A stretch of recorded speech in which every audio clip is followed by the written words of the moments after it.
से मन तू चलना बाबा के नगरी के दर्शन कलना बाबा के नगरी के दर्शन कलना रुबियो चाहले सोनियो चाहले तू चलना रुबियो चाहले सोनियो चाहले तू चलना बाबा के नगरी के दर्शन कलना बाबा के नगरी के दर्शन कलना। डीजे मनीष रक्सौल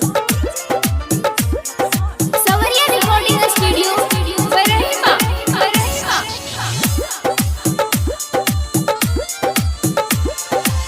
जाने तू ठाना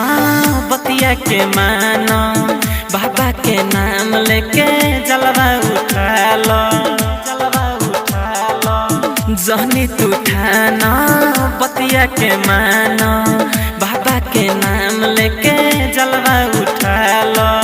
लहई पी लो बाबा के बूटी चल बुझा तक के हिम्मत न टूटी चल बुझा तक के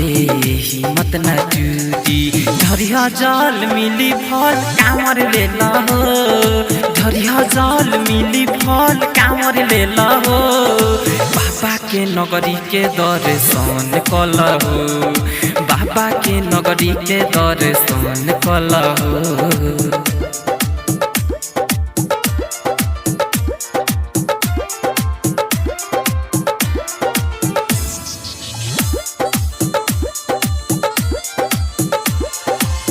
अर्जुन अरे पनि आजाद पेला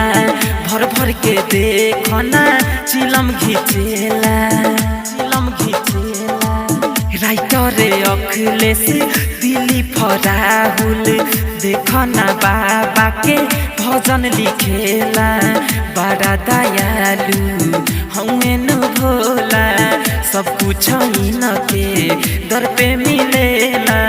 सब कुछ न के दर पे मिलेला सीताराम भजन कहरे तू कलहो